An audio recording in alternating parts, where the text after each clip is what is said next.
እና አማኑኤል የሚባል ስም ካያችሁ አስተካክሉ። ወይ አማኑኤል አስብሉት ወይ አስቀይሩ። አማኑኤል የሚባል ሰው ጣዖት ነው። ሳገኘውም ሰይጣን ያገኘውን ይመስለኝ። ለምን እግዚአብሔር የሚባል ስም አለ እንዴ? አለ ወይስ ንገሩኝ። ታዲያሳ ይሄ ስም ክቡር ስለሚባል ፍጡር አማኑኤል መባል አይገባም። እንኳን አማኑኤል ማርያም መባል አይገባውም። እንዴት ይገባዋል? ዘማርያም፣ ማርያማዊት፣ ወለተ ማርያም፣ ገብረ ማርያም መባል ይቻላል። ማርያም መባል ያስቀስፋል፣ እድሜን የሚያሳጥረው። እንደው ዝም ብሎ ስራ የተሰራበት ስም ነው። ይሄ ስም ክብር የሚገባው ስም ነው በእውነቱ ማለት ነው።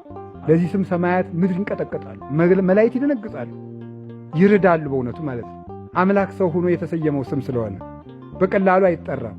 አራዊት የሚፈሩት፣ ጋኔንት የሚፈሩት፣ ምድር የምትቀጠቀጥለት፣ መሬት ዋጭ በኢየሱስ ክርስቶስም ተከፈች አሏት አቡነ ተክለ ሃይማኖት። ክፍት ዋጥ ጣዖት አምላኪ ሆኖ ትውጣለች። ውሃ ቁም በኢየሱስ ክርስቶስም ይቆማል። ፀሐይ ቁሚ እና አቡነ አሮን አቁርቤ አልጨረስኩም ቆይ በኢየሱስ ክርስቶስም መቆም። ሞት ቁም ዮሐንስ አፈወርቅ ቆይ እንዳትነካ እኔ ክርስትና ላነሳት የምዳት ሰው አትግደል ቆይ አጥምቄ አስቀመጠ ቀጥ በኢየሱስ ክርስቶስ ቆመ።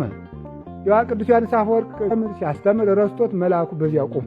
ስንት ዓመት ኖረ። ዙሮ ሲመጣ ምን ሆነ ነው ሲለው የዛሬ ስንት ዓመት አቆመኝ በልግድ እንግዲህ ውሰዳት ብሎ ፈቀደለት ማለት ነው። ስለዚህ ለዚህ ነው ቅዱስ ጳውሎስ አንደኛ ቆሮንቶስ ምዕራፍ 9 ላይ ህድግ ውስተ ዘዘዓለም ይታምሩኑ ከመ መላእክተ ጥቀንኩ ይንን የዚህን ዓለም ተውት መላእክትን እንኳን እንደምንገዛ አታውቁም ምን ወይ? በማን ስም? በኢየሱስ ክርስቶስ ስም። ሞት የሚፈራው ስም ስላለን ለመድኃኔ ዓለም ክብር